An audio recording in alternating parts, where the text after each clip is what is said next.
Olá pessoal, tudo bem? Sejam bem-vindos à continuação aqui da nossa aula. Antes da gente avançar, vamos ver o que aconteceu com o Brasil aí então, depois, que tivemos o nosso Carnaval da Tristeza.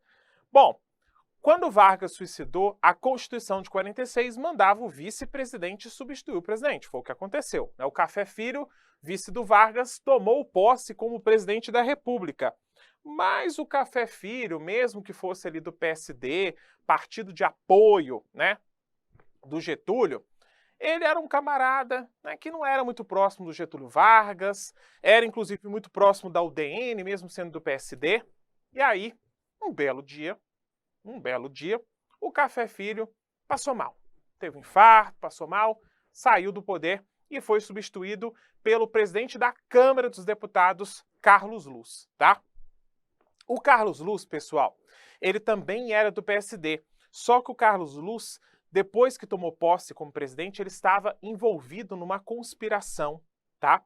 Para impedir a posse do candidato que havia vencido as eleições em 1955.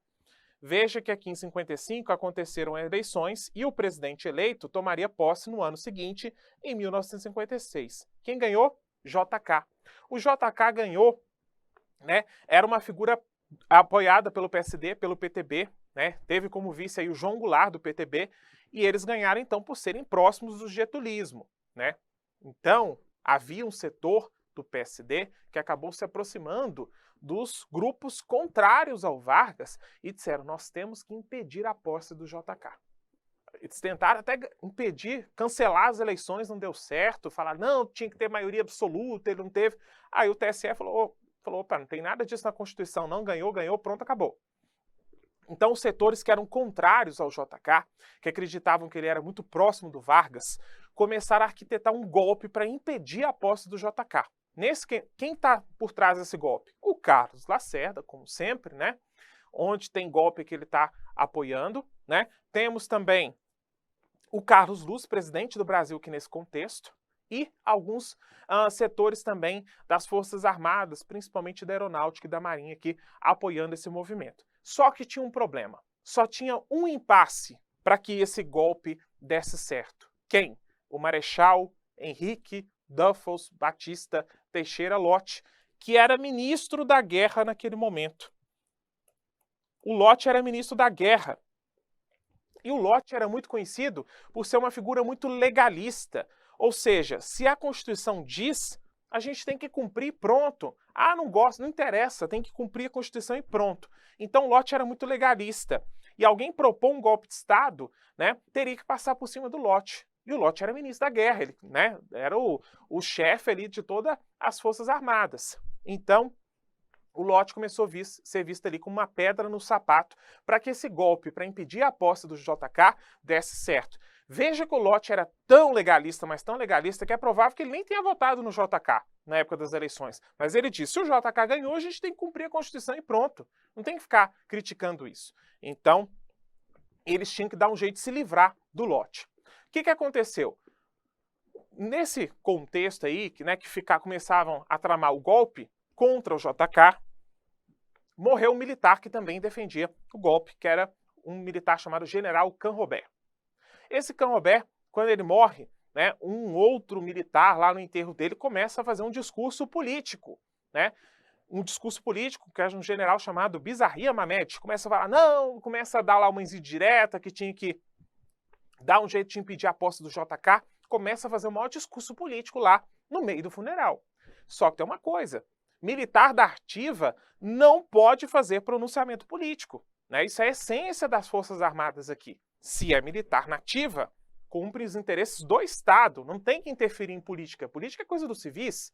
Então, nesse contexto aqui, esse discurso do Canrobert gera um problema. O Lott, que é um cumpridor das leis, ele fica sabendo que esse militar transgrediu a lei e fala, eu tenho que punir esse cara. Tem que punir esse general aí. Que ficou fazendo proselitismo, fazendo discurso político no meio do funeral. Só que tem uma coisa, esse cara era general, o Lott também.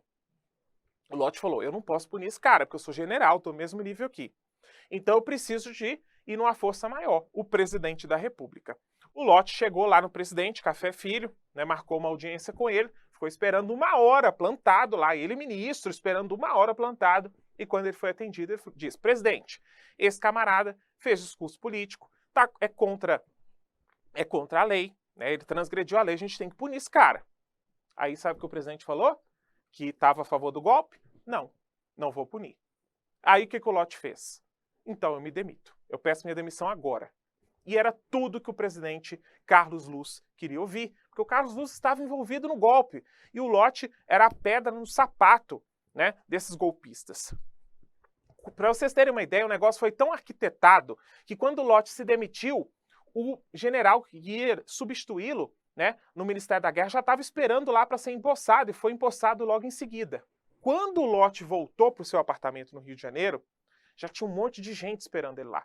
Nacionalistas e legalistas como ele disseram: Lott, você não pode desistir agora. Se você não fizer nada, o Brasil vai sofrer um golpe, eles vão rasgar a Constituição e vão impedir a posse de um candidato que foi eleito. O Lott falou: cara, mas eu nunca me envolvi em nenhuma conspiração. O Lott nunca tinha feito nada fora da lei, era um cara todo regrado, o apelido dele era Caxias, né, de tão certinho que ele era. Aliás, uma das figuras mais admiráveis da história do Brasil, na minha opinião. Ele falou: não posso fazer nada, a Constituição diz que eu não posso fazer nada. Ele falou: Lott, mas a questão não é essa. Você tem que dar um golpe para impedir outro golpe. Você tem que dar o contra-golpe aqui agora, um golpe preventivo. Então, as forças legalistas convenceram o Lott a colocar de prontidão todos os quartéis do Brasil inteiro, né? Ele acionou todos os quartéis do Brasil inteiro a ficar de prontidão. Se alguém tentasse qualquer golpe, né, iria ser punido imediatamente. Quando o Lott fez isso, essa espécie de contragolpe, os golpistas ficaram desesperados. E no ato desesperado, o Carlos Luz, o Carlos Lacerda, alguns militares e alguns civis entraram dentro de uma embarcação, um cruzador chamado Tamandaré, e saíram de barco, desesperados, rumo a São Paulo, porque eles achavam que o Jânio Quadros, que era governador de São Paulo, ia dar apoio para eles lá. Quando eles saíram de embarcação com esse barco, né, com esse cruzador, sabe o que o Lott fez? Lá na Baía de Guanabara, disparou tiros de aviso, assim. Os últimos tiros de aviso disparados na história do Brasil na Baía de Guanabara. Aí os golpistas tiveram que voltar, né? Porque ele deu o tiro de aviso. Se eles continuassem, o que queria fazer? Bombardear a embarcação. Então eles voltaram, né? Fizeram meia volta. E aí quando chegaram, o Carlos Lacerda fugiu do país, né? Pediu o exílio fora do país. O Carlos Luz deixou a presidência da República, que só durou 3 dias. E o Lott, né? Agora disse: bom, meu papel acabou. O Lott voltou para o Ministério da Guerra, certo? Continuou ministro. Falou: agora eu já cumpri meu papel, o resto é com o Congresso. Aí, do nada, o presidente Café Filho fala: agora eu melhorei, agora eu tô melhor. Quando ele volta para tomar posse, o Congresso fala: o senhor não vai tomar posse, porque o senhor só saiu do poder para favorecer o golpe. Vocês acham que a gente é trouxa? Você acha que a gente é trouxa? E aí ele nem foi impedido até de tomar posse. Tem uma frase ótima aqui, né? Que o Café Filho, ele envolvido na conspiração, e aí perguntam, né, pro JK, que já estava acompanhando a situação toda, né, vendo que o pessoal estava querendo pedir a posse dele, inclusive do Café, perguntaram: JK, o que você acha aí do presidente Café Filho? Ele: qual café? O animal ou o vegetal? Então, assim, já deu aquela patadinha, né, pro Café Filho. No final das contas, o Café foi impedido de voltar para o poder, e quem assume é o presidente do Senado, Nereu Ramos. Esse assume só para completar o mandato, né, que havia sido começado por Getúlio, e aí, com isso, o JK pôde ser empossado em 56 como presidente do Brasil. E quem ele escolheu como ministro? O Lott, claro, né, foi o cara que garantiu a posse dele, beleza? Bom, terminamos aqui o nosso governo Vargas, né, turbulentíssimo no final aqui. Esse episódio do contragolpe do Lott é conhecido por alguns como Novembrada de 55. E agora começa o governo JK, que é importantíssimo aí para sua prova, beleza? O que a gente pode destacar sobre o governo JK? Ele tomou posse, né, em janeiro de 56, ele já era um político conhecido como muito arrojado aqui, né? Já tinha feito a Pampulha lá em Belo Horizonte. Quem conhece minha terra, né, sabe que a Pampulha é bem legal, assim, a arquitetura modernista da época. Ele já era um governador aqui conhecido como muito arrojado. Ele era muito carismático também, né? Mesmo sendo um político do PSD, né, portanto, o partido mais próximo do Vargas, ele não despertava ódios, né, completamente, porque ele era muito carismático e muito conciliador. Não era aquela figura assim, né, exaltada, né, que acaba gerando ódios, não. Ele era muito, quase todo bom mineiro, né, bem conciliador, do diálogo. O pessoal até falava no interior, né, os coronéis da UDN, não deixa o JK dançar com as nossas filhas não, porque senão ele vai acabar conseguindo mais votos. Até filha de udenista vota no JK, porque além de simpático, ele é pé de valsa ainda. Bom, quando o JK toma posse, ele toma posse com a promessa de fazer desenvolver o Brasil 50 anos em 5. Então, ele fala, ó, nós vamos dar continuidade ao processo de industrialização, só que ainda mais acelerado. A gente vai acelerar o máximo que a gente puder. Então, com isso, o discurso dele ficou conhecido como desenvolvimentista ou nacional desenvolvimentista. Eu preciso que você saiba esse conceito aí, tá?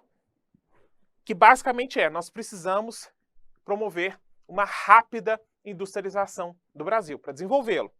E aí, para isso, ele vai pontuar seus objetivos no chamado plano de metas, que é o plano de governo do JK, que eu também preciso que você saiba decorado. O que esse plano de metas dizia? Bom, nós precisamos investir na indústria, né? Mas também em transporte, energia, indústria de base, educação e alimentação. Para o JK, pessoal, essa industrialização, ela precisava ser rápida. Então não dá para fazer igual o Vargas, dizer, olha, só o Estado e só o capital nacional, ou seja, só empresários do Brasil é que vão atuar nessa industrialização. O JK, diferente do Vargas, ele vai permitir a entrada de capital estrangeiro. Ah, então o JK é um liberal? Não. Ele só não está preocupado mais em ser nacionalista ou ser liberal. Ele quer desenvolver o Brasil rápido. Ele quer manter o Estado controlando esse processo de industrialização, mas ele não vê problema que ele ocorra por meio de investimentos do Estado, primeiro, o capital nacional de empresários brasileiros e o capital estrangeiro de empresários estrangeiros. Então, 3 forças atuando aí em prol desse projeto de industrialização, para poder fazê-lo rápido, beleza? Então, quando ele faz isso, a UDN, que é mais liberal, né, que defende o capital estrangeiro, disse, então ele não é tão ruim assim, né? Vamos deixar ele aí para ver no que dá. Então, o JK ele enfrentou grandes golpes aqui ao longo do mandato dele, não, tá? Teve só 2 tentativas por parte da aeronáutica, né? Que é a revolta de Aragaças e outra em Jacareacanga, mas as 2 deram errado, tá bom? Bom, o JK, nesse projeto de industrialização do Brasil, ele vai focar principalmente na indústria de bens de capital, ou seja, ele não vai focar tanto, né, na indústria de base, embora vá ajudar também. Ele foca principalmente naqueles produtos que são diretamente consumidos, comprados, né, pelo povo, pelos consumidores. Então o quê? Enceradeira, rádio de pilha, automóvel, tá? Eletrodoméstico. Então essa indústria de bens de capital é a mais que recebe mais investimento aqui, principalmente os bens duráveis, que é o caso da automobilística e eletrodomésticos, tá bom? Então, nesse momento aqui, o Brasil foi tomado por várias mercadorias, né, que alteraram os padrões de consumo do Brasil. Então, a gente tem aqui batedeira de bolo, novos fogões a gás, enceradeiras elétricas, né? Vocês já viram aquela enceradeira grande, antiga, assim, né, que é pesadona? Não sei se você já viu, tem muito na casa de vó ainda. Máquina de lavar roupa, rádio de pilha, um monte de coisa. Bom, então, nesse contexto, a indústria brasileira cresce muito, cresce 80%, 3 vezes mais do que no resto da América Latina, tá? Nesse contexto aqui, nós temos o Estado atuando na infraestrutura, construindo rodovias, pavimentando estradas, até para atrair empresários de fora. Dizer, olha, a gente está investindo aqui na infraestrutura. Usina hidrelétrica também está construindo para atrair, né, empresários estrangeiros, tá? Com isso, né, as classes médias foram muito beneficiadas com novos bens de consumo e os trabalhadores com mais empregos, né, que as indústrias novas, né, as obras públicas acabaram proporcionando aí.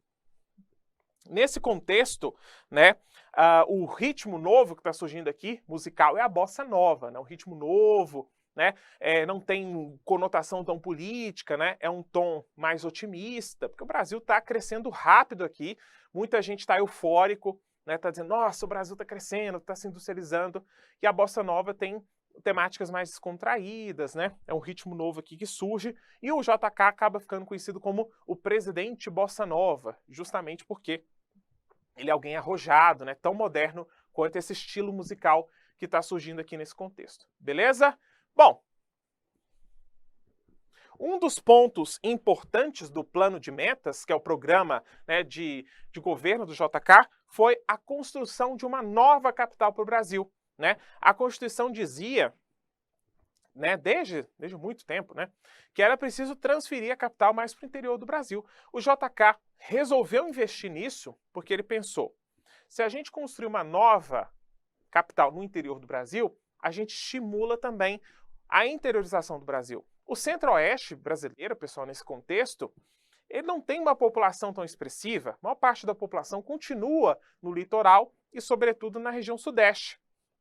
Então o JK pensou, se a gente transferir a capital do Rio de Janeiro e criar uma nova capital no interior do Brasil, no coração do Brasil, a gente favorece aqui também, né, o processo de interiorização, favorece o deslocamento da população mais para o interior.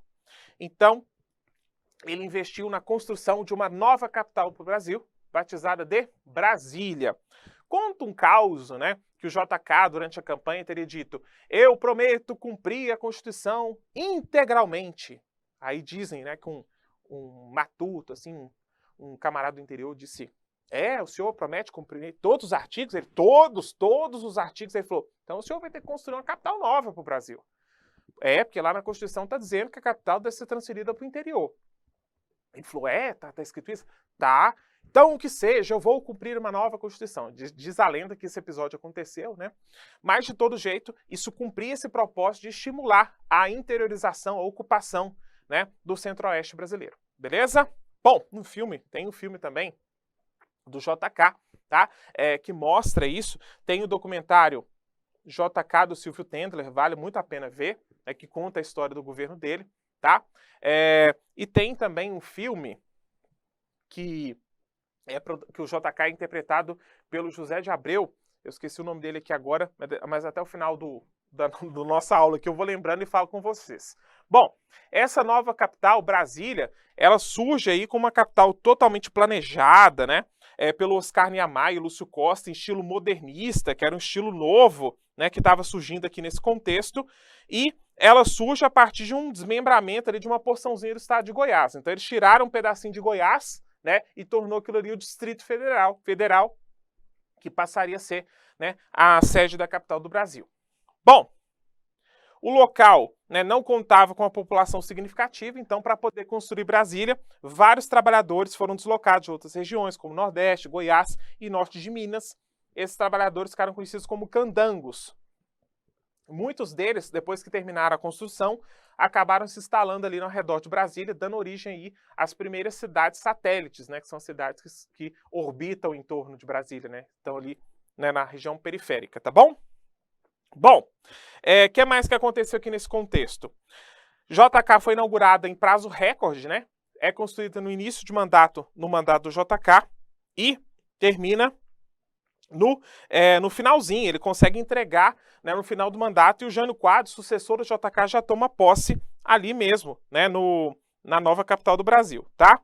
Então, nesse contexto aqui, nós temos uma Brasília surgindo como símbolo, né, de modernidade, como símbolo de mudança, de transformação, tá bom?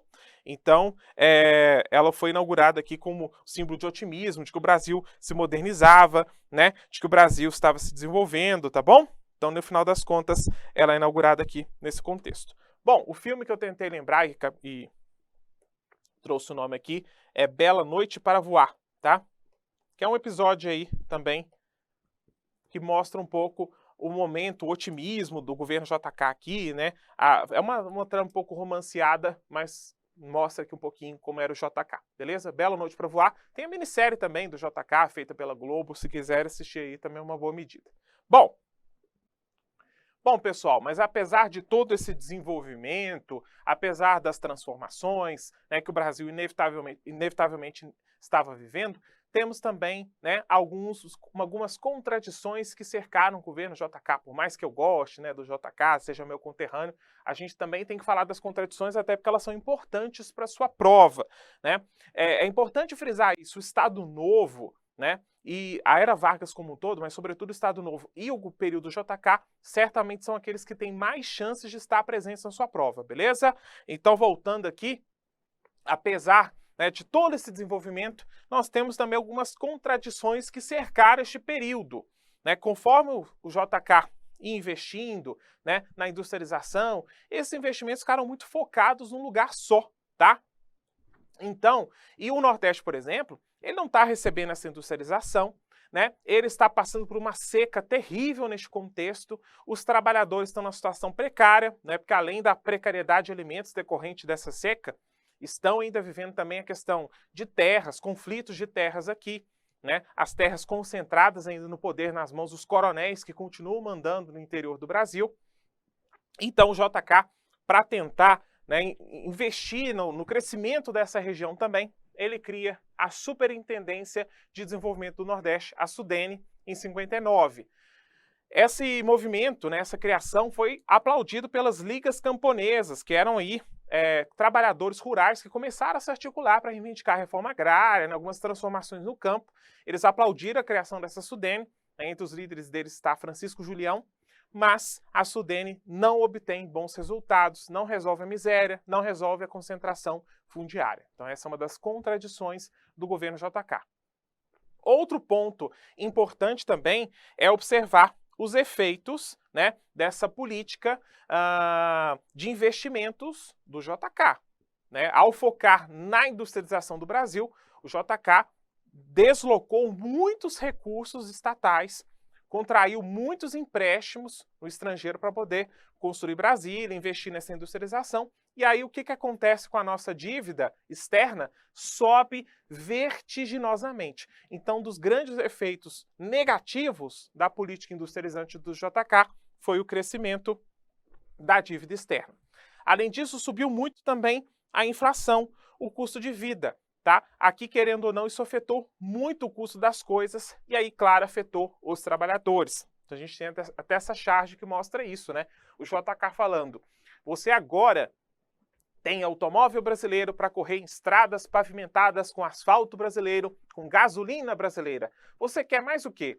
Aí o Jeca diz, um prato de feijão brasileiro, seu doutor. Então aqui o crescimento da inflação, do custo de vida, afetando principalmente as camadas populares. E um outro ponto também que não podemos deixar de desconsiderar é o crescimento, da desigualdade regional, certo? A desigualdade regional cresce vertiginosamente aqui também. Como assim desigualdade regional? A desigualdade entre as regiões do Brasil. Todos esses investimentos aqui em indústria, né, em crescimento, estão todos focados na região sudeste. A região que está se industrializando aqui é a sudeste. Não é a nordeste, não é a norte. Então isso acaba proporcionando o quê? Um certo desequilíbrio, ainda maior. Né? A diferença econômica e social dessas regiões aumenta ainda mais nesse contexto. Então, é um crescimento da desigualdade regional. Tá certo? Então, falamos das principais contradições do governo JK. 1960 chega e, com ele, as eleições. Quem sai como candidato da oposição é o Jânio Quadros. O Jânio Quadros era um político de carreira meteórica.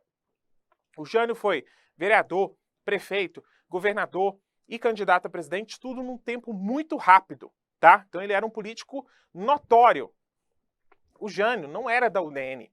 O Jânio era um político de partidos nanicos, mas foi apoiado aqui pela UDN porque era uma figura extremamente popular e carismática. Quando ele sai como candidato, ele sai como o homem da vassoura. Ele disse que ia, se eleito, varrer a corrupção do país. Dizia que, né, que as obras do JK acabaram gerando muita corrupção e ele estava ali para moralizar o Brasil, para sanear o Brasil, mover todos os corruptos do poder.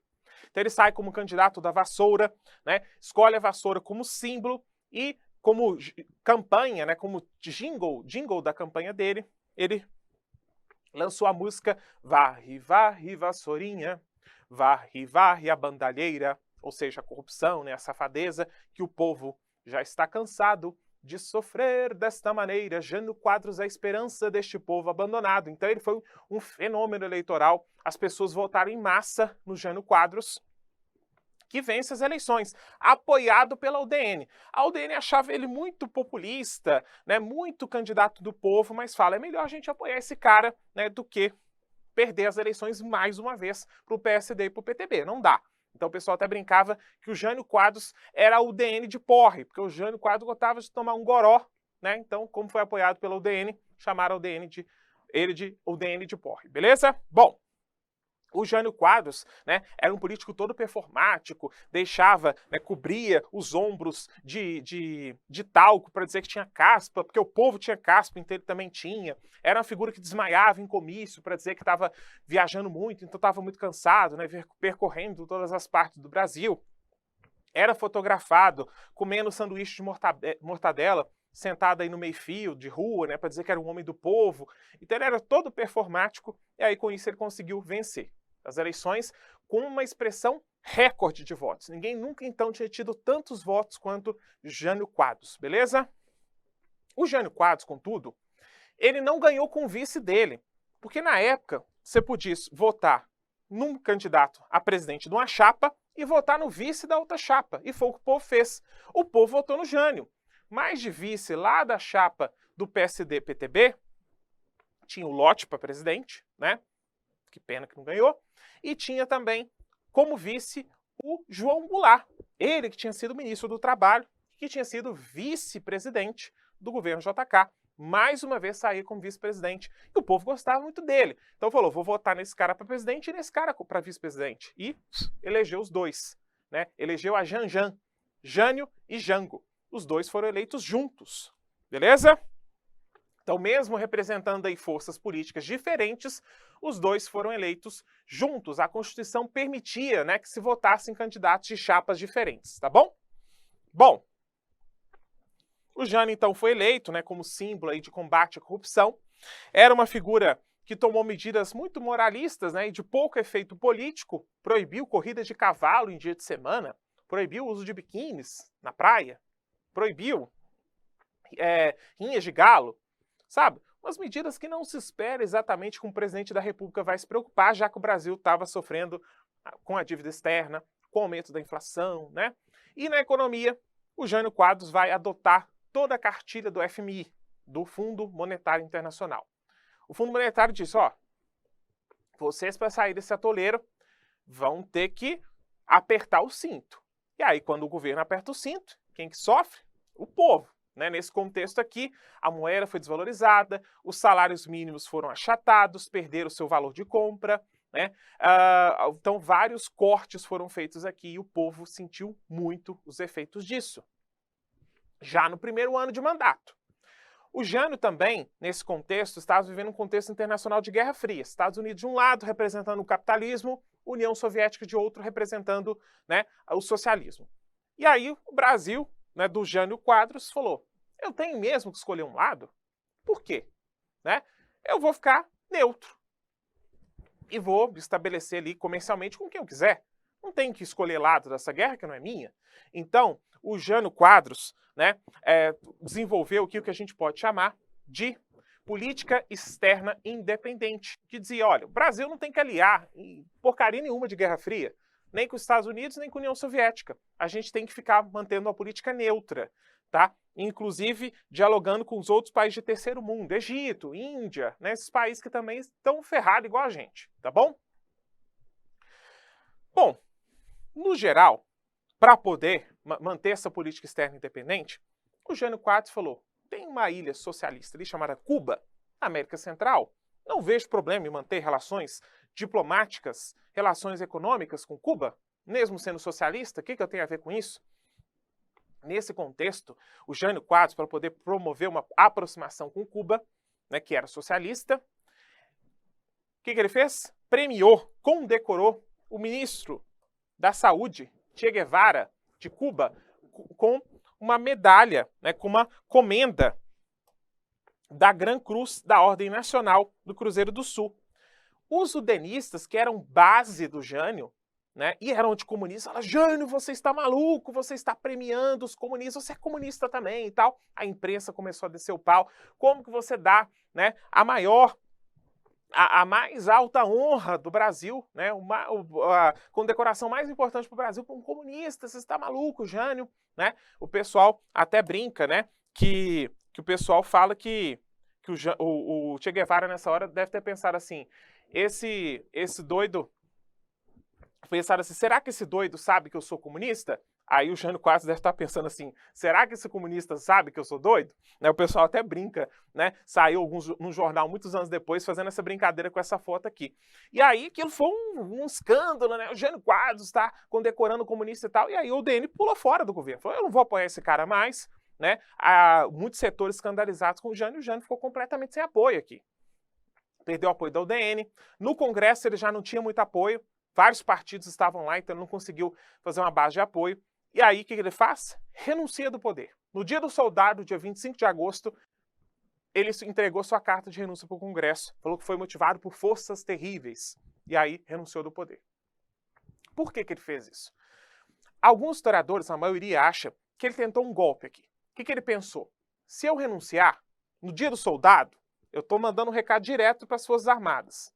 Ao mesmo tempo, ele pensou que o povo ia pedir: volta, Jânio, pelo amor de Deus, porque ele tinha sido eleito com, né, uma porcentagem altíssima de votos. Só que não foi o que aconteceu. Ele entregou a renúncia, o Congresso aceitou e o povo não foi para a rua pedir ele. Então, deu tudo errado. Ele pensou assim: se eu renuncio, quem vai assumir no meu lugar é um cara que tem fama de comunista, que é o João Goulart. Assim que ele assumir a presidência, o exército vai ficar maluco. Então, antes dele fazer isso, o exército não vai deixar eu sair. E vai pressionar para eu ficar no poder e vai pressionar aqui para eu ter mais poderes também. Não aconteceu isso. No final das contas, amargurado, ele partiu para o estrangeiro, já que ninguém quis que ele ficasse. Depois que ele saiu, o que a Constituição mandava? Que o vice, João Goulart, tomasse, né, posse como presidente do Brasil. Só que o Jânio foi esperto. Para aumentar ainda mais a fama de comunista do Jango, sabe o que ele fez? Mandou o Jango para uma missão diplomática lá na China, que é socialista, antes de renunciar. Quando ele renunciou, e o povo falou: onde está o presidente? Né, supostamente socialista, está na China. Ah, tá vendo? Socialista vai tomar posse. Aí as Forças Armadas, parte das Forças Armadas, começaram a ficar preocupado com isso. Falou: não, a gente não pode deixar esse camarada assumir o poder, senão ele vai implementar uma república sindicalista. Esse camarada é socialista, não pode tomar o poder, não. E aí, lá no sul do Brasil, o cunhado do Jango, que estava fora do país, se preparando para voltar para cá tomar posse, começou uma campanha para garantir a posse do João Goulart, a campanha da legalidade. O cunhado dele era governador do Rio Grande do Sul. Era ninguém mais, ninguém menos do que Leonel de Moura Brizola. O Brizola começou a fazer essa campanha apoiado pelo Terceiro Exército do Rio Grande do Sul, né, que ficava ali naquela região e era o mais forte de todos, região de fronteira, né, e tal. Então, apoiado pelo Terceiro Exército, apoiado, então, por muitas forças legalistas, né, inclusive o próprio Lott, aqui nesse contexto, se posiciona favorável, né, à campanha da legalidade. Ele move esse movimento, então, né, lidera esse movimento para garantir a posse do cunhado, né, e dá certo. Né, no final das contas, ele pressiona tanto, pressiona, que as forças do Congresso falam: não, realmente a gente tem que garantir a posse desse cara. Só que aí o Congresso sai com uma medida para acalmar os ânimos dos militares, né, que queriam dar um golpe no Jango mesmo, né, e ao mesmo tempo atender a reivindicação dos legalistas, que é garantir a posse do Jango. Beleza, ele vai tomar posse. Mas a gente vai garantir que ele tome posse sob o regime parlamentarista. Então eles implementaram aqui, do nada, o sistema parlamentarista. Porque no parlamentarismo, você pode até ter presidente, só que o presidente tem menos poderes. Quem tem mais poderes é o primeiro-ministro, figura que é criada aqui, tá? Então cria-se aqui o parlamentarismo para que o Jango pudesse voltar, tomar posse, e ele toma, né? Só que com poderes limitados.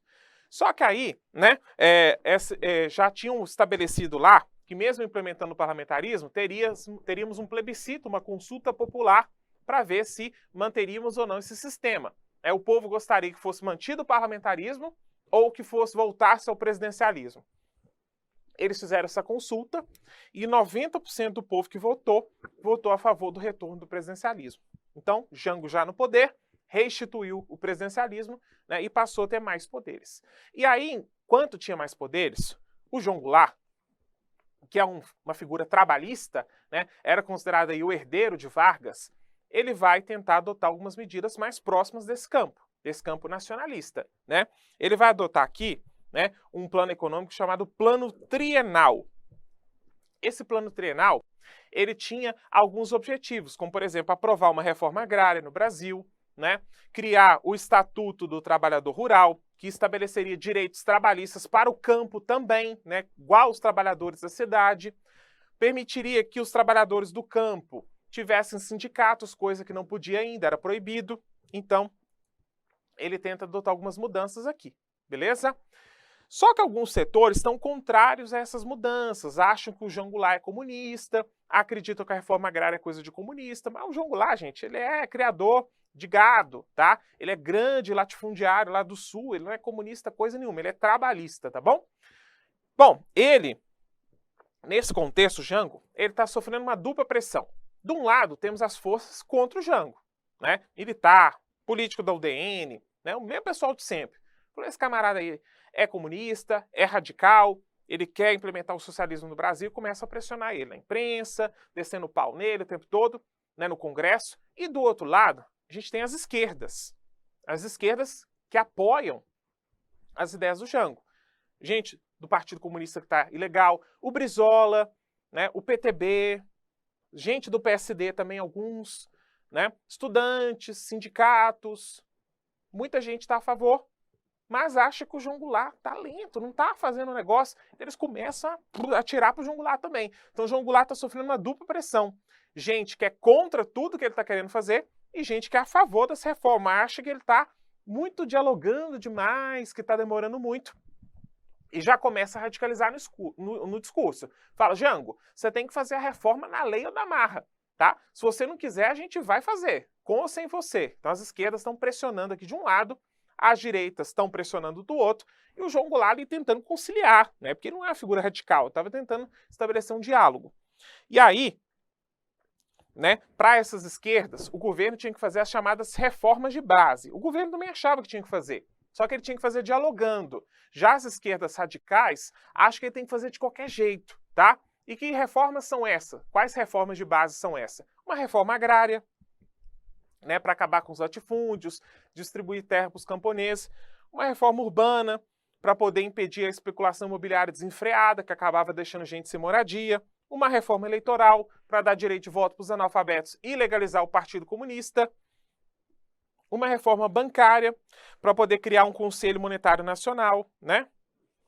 E uma reforma também do Estatuto do Capital Estrangeiro para limitar a remessa dos lucros para o exterior. Então, nesse contexto aqui, eles queriam que a porcentagem de lucros, né, boa parte dos lucros que uma empresa estrangeira tivesse no Brasil, ficassem no Brasil. Não pudessem ir tudo, né, para o país de origem dessa empresa, tá bom?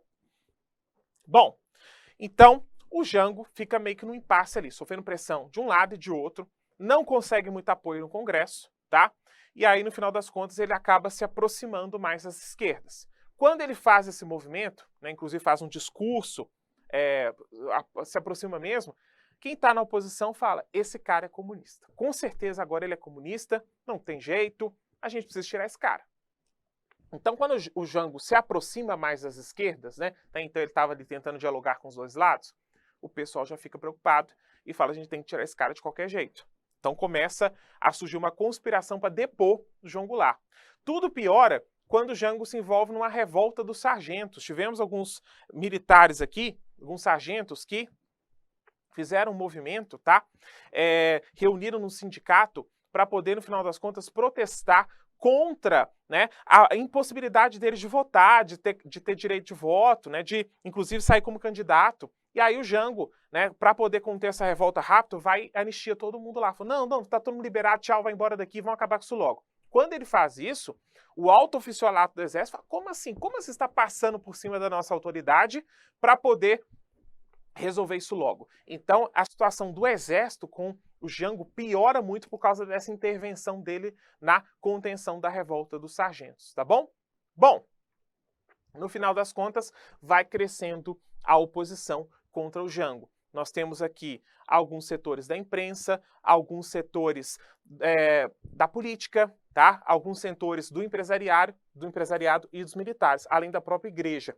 Todo mundo contra o Jango, tá? Setores de todas essas esferas contra o Jango e começam a conspirar mesmo. Tem até o Instituto Brasileiro de Ação Democrática, que faz propaganda contra o Jango, Instituto de Pesquisa e Estudos Sociais, o IPES, tá? Esses setores aí fazem propaganda contra o Jango, inclusive injetam dinheiro em candidatos contra o João Goulart, tá? Para vencer eleições que aconteceram aqui durante o governo dele. Bom, a gente não pode deixar de levar em conta, pessoal, que estamos vivendo num clima de Guerra Fria. Estados Unidos contra a União Soviética, e o pessoal está com muito medo, né? Pelo menos esses setores, de que o Jango leve o país para o comunismo. Então, temos um pessoal aqui muito preocupado. Olha só esses cartazes aí. Deus é a verdade, democracia e liberdade. Mulher brasileira em defesa da democracia. Aí tem, papai, vote num democrata para que eu continue livre amanhã. Então a gente vê que tem uma campanha aqui para tomar cuidado para não eleger comunista, né? E o pessoal já está conspirando contra o Jango aqui, tá? Esses setores são muito diferentes entre si, mas o medo do anticomunismo reúne empresários, membros da igreja, membros do exército, né, membros da UDN, de outros partidos, todos conspirando contra o João Goulart. Para coroar essa oposição, nós tivemos a organização da Marcha da Família com Deus pela Liberdade, que foi um episódio que aconteceu em São Paulo, reuniu milhares de pessoas contra o governo Jango, contra a Brizola, contra a comunização do país. Muitas pessoas portavam cartazes como esse aí, né? O Brasil não será uma nova Cuba. É o medo, né, de que o Brasil fosse comunizado, tá? Que se tornasse uma nova Cuba no Brasil, na América Latina. E aí, para dar resposta, né, era uma resposta a um comício que o Jango também tinha feito lá com apoio das esquerdas, né? Então a gente tem aqui a esquerda se radicalizando no discurso, né, e a direita também se radicalizando, né, e organizando ali uma conspiração contra o João Goulart. No final das contas, né, nós tivemos uma revolta, né, uma revolta não, para poder dar fim a esse negócio. Então, a conspiração foi ganhando força, né, foi ganhando contornos mais bem delimitados, até que no dia 30 de março, o general Olímpio Mourão Filho, que era comandante da 4ª Região Militar, com sede em Juiz de Fora, ele sai daquela região com tropas rumo a Brasília para poder depor o João Goulart. E o João Goulart, que temia que resistir gerasse uma guerra civil, ele sai do país. O Brizola fala, não, você tem que resistir, você vai sofrer essa tentativa de deposição. Ele temeu que se ficar, né, ele acabasse derramando sangue, ele sai do Brasil, vai para o exílio. E aí, com isso, no final das contas, antes mesmo de chegar, né, no Uruguai, onde ele estava se exilando, né, o presidente do Senado, Auro de Moura Andrade, já disse que ele tinha, ele já declara vacância, dizendo, o João Goulart abandonou a cadeira presidencial.